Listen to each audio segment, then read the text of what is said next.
Halo, kembali lagi di channel Otamega TV, membahas seputar manga dan manhwa. Kali ini Mimin akan membahas manhwa yang berjudul Master Kekuatan Spiritual. Jangan lupa like dan tekan tombol subscribe-nya. Kita lanjut ke alur ceritanya. Part 18. Sesampainya Kyang di kediaman orang itu, Kyang meminta penjelasan mengapa orang itu memberikan obat racun kepada Kyang. Padahal Kyang hanya minta pil untuk membatasi kultivasi saja.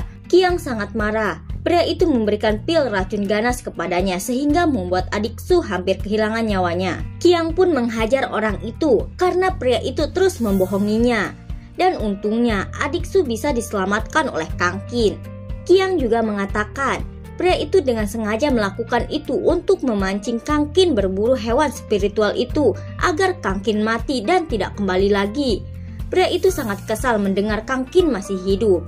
Dan sekelompok orang yang ia suruh telah membohonginya. Sekelompok orang itu pun telah memberikan informasi yang salah. Sekelompok orang itu pun mengatakan monster itu memiliki kekuatan level master. Kemudian Kyang bertanya ke pria itu, "Ada dendam apa kau dengan Kang Qin? Bukankah dulu kau sangat mengaguminya?" Pria itu pun memberitahu, "Dari awal aku memang mengaguminya, tapi saat mengetahui Kang Qin anak dari kedua orang itu." Dan ternyata pria yang berjubah itu ternyata Ketua Wang. Ketua Wang dengan sengaja ingin melenyapkan Kang Qin karena kedua orang tua Kang Qin telah berhutang padanya dan Kang Qin lah yang harus membayarnya. Lalu Kyang memperingatkan Ketua Wang untuk tidak melibatkan adik Su dalam dendamnya ke Kang Qin. Ketua Wang lalu meminta tenang kepada Kyang. Dan ia pun tak menyangka Kyang begitu peduli kepada adik tirinya itu. Kak Kyang bilang kali ini ia akan mengampuninya karena dirinya masih melihat Ketua Wang sebagai rekan seperjuangannya selama bertahun-tahun. Kemudian Kak Kyang pun keluar dan pergi. Setelah Kyang pergi, Ketua Wang menelpon seseorang untuk melakukan sesuatu. Scene berpindah. Ketika Su baru saja sadar, Su Xiu yang mengetahui itu sangat senang. Su mengatakan dalam keadaan setengah sadar, ia bisa mendengar beberapa percakapan mereka. Dan kalau bukan karena Kang Qin, dirinya pasti sudah tiada. Su yang tidak melihat keberadaan Kak Kyang, Su menanyakan, "Mengapa kakak besar menghilang? Padahal beberapa hari ini kakak besar yang menjagaku sepanjang harinya." Su Xiu pun menangis. Lalu Kang Qin memberitahu, Kak Kyang akhir-akhir ini terlalu kelelahan. Ketika dalam perjalanan kembali tadi malam, kakak besar mengalami kecelakaan. Kak Kyang mengemudi mobil keluar jalur pegunungan.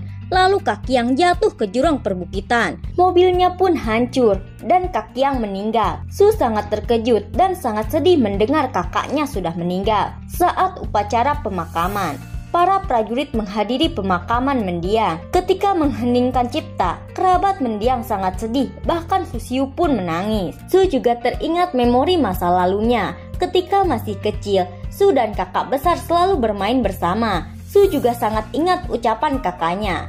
Kak Kyang tidak mengizinkan Su menjadi prajurit karena Kak Kyang akan selalu menjaga Su dan tidak akan membiarkan Su terluka oleh siapapun. Tak lama, Ketua Wang mengucapkan bela sungkawa kepada Su. Setelah upacara terakhir, 8 meriam pun ditembakkan sebagai penghormatan terakhir atas jasa kakak besar dalam organisasi. Ketua Wang sangat tidak menyangka kematian Kyang membuatnya dikenang menjadi pahlawan. Pimpinan pun menyuruh Ketua Wang untuk mencari kandidat baru untuk menggantikan posisi Kyang. Tak berselang lama, seorang prajurit menghentikan seseorang untuk memasuki pemakaman itu karena orang itu pun hanyalah orang luar. Orang itu pun sangat marah, langsung hajar wajah prajurit itu sampai prajurit itu tewas. Dan ternyata orang itu adalah anggota King Tang. Lalu seorang pria itu menyuruh sekelompok anggotanya untuk menyerang semua prajurit yang ada di pemakaman. Tak berselang lama, hampir semua prajurit itu pun tewas diserang sekelompok anggota King Tang. Pimpinan yang mengetahui itu tak menyangka anggota King Tang tiba-tiba menyerang di saat pemakaman. Kemudian mereka pun saling menyerang. Su Xiu dan Su berjuang bersama melawan anggota King Tang. Sementara itu Ketua Wang menyuruh bawahannya untuk membantu prajurit yang sedang bertarung. Ketua Wang juga mengatakan agar bawahannya jangan mengkhawatirkan ia dan pimpinannya. Prajurit itu langsung berlari untuk menyerang anggota King Tang. Pria anggota King Tang pun langsung menghabisi prajurit itu. Pimpinan yang melihat pria anggota King Tang itu terkejut. Ternyata pria itu adalah Wen Tianzeng, orang yang menyerang ayah ketua Wang sampai terbunuh. Dan pria itu juga pelaku utama di balik pembunuhan orang tua Kang Qin. Pimpinan sangat tidak menyangka orang itu tiba-tiba muncul di sini. Pimpinan pun mengira orang itu sudah tahu identitas Kang Qin. Sementara itu Kang Qin sedang mengikuti dua orang yang mirip dengan ayah dan ibunya. Kang Qin merasa ia tidak salah mengira dua orang itu adalah seharusnya orang tuanya yang berada di mobil putih yang ia sedang ikuti. Kang Qin pun mengira ayah dan ibunya masih hidup. Tak lama mobil yang ia kendarai keluar jalur dan jatuh ke dalam jurang. Kedua orang yang menyamar sebagai orang tua Kang Qin pun berhenti, dan kedua orang itu pun telah berhasil mengelabui Kang Qin. Lalu mereka langsung membuka penyamarannya. Ternyata dua orang itu adalah pembunuh kembar King Tang. Rencana itu pun dibantu oleh prajurit King Tang level 7 yang bernama Si Tai Hou. Si Tai Hou sangat senang dan bangga pada dirinya karena dirinya telah berhasil mencelakai dua orang sekaligus, dan orang itu Kang Qin si master setengah langkah dan si prajurit militer Su Qiang. Wen Tianzeng sangat senang mendengar kabar Kang Qin telah dilenyapkan. Wen Tianzeng pun akan menghabisi Su Xiu di tangannya. Su yang melihat itu meminta untuk melepaskannya. Sementara itu pimpinan merasa ada yang membocorkan tindakan dan pekerjaannya di organisasi. Pimpinan pun melihat tindakan anggota King Tang itu sudah dipersiapkan. Pimpinan juga merasa dalam organisasinya ada seorang mata-mata. Ketua Wang yang mendengar itu mengatakan, memang semua itu benar. Lalu Ketua Wang langsung menusuk pimpinan sampai beberapa kali. Pimpinan yang terluka bertanya, mengapa ia mengkhianati organisasinya? Ketua Wang bilang dirinya tidak pantas bekerja untuk organisasi kalian. Ketua Wang juga memberitahu kejadian beberapa tahun silam ketika ayahnya terbunuh saat melindungi orang tua Kang Qin. Ketua Wang mengatakan di saat ayahnya meninggal, organisasi dengan sengaja menutupi kejadian serangan waktu itu demi menghindar dari tanggung jawabnya. Bahkan ayahnya pun tidak bisa dimakamkan untuk dikenang dan menjadi pahlawan tanpa nama. Sejak kejadian itu, ia pun sangat dendam terhadap mereka. Ketua Wang juga memberitahu dirinya sengaja memanfaatkan selama bertahun-tahun, dan diam-diam Ketua Wang juga menyelidiki Wen Tianzeng. Ketua Wang sengaja menyembunyikan identitasnya sendiri, dan ia sengaja memancing anggota King Tang kemari untuk menyerang organisasi dan membunuh semuanya untuk membalaskan dendamnya. Ketika Ketua Wang mengetahui identitas Kang Qin, Ketua Wang dengan sengaja mengutus orang beberapa kali untuk menghabisinya. Tapi sayangnya, Kang Qin selalu beruntung dan lolos dari mautnya. Dan hari ini pun, Ketua Wang sudah merencanakannya dengan menyuruh anggota King Tang untuk memancing Kang Qin pergi dari sini. Dan Ketua Wang pun pasti akan membunuhnya. Setelah itu, Ketua Wang akan melakukan misinya untuk membunuh Wen Tianzeng dan menjadikan dirinya sebagai pimpinan organisasi. Setelah itu dirinya akan mendirikan monumen untuk mengenang ayahnya sebagai pahlawan. Ketika Wen Tianzeng akan menghabisi Su Xiu, tak lama datang Ketua Wang menggunakan kekuatan master setengah langkahnya. Ketua Wang langsung akan menyerang Wen Tianzeng menggunakan jurus telapak matahari. Tapi sayangnya, Wen Tianzeng menghajar balik Ketua Wang sampai jatuh tersungkur.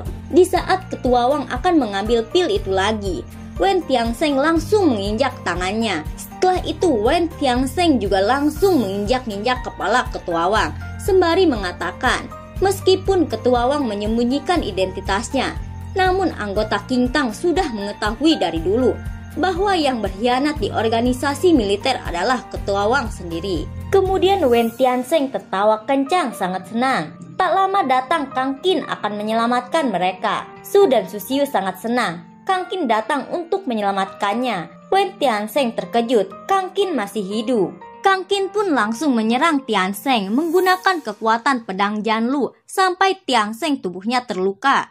Tianzeng pun langsung memulihkan lukanya itu. Kemudian Kang Qin mencoba melatih pedangnya itu.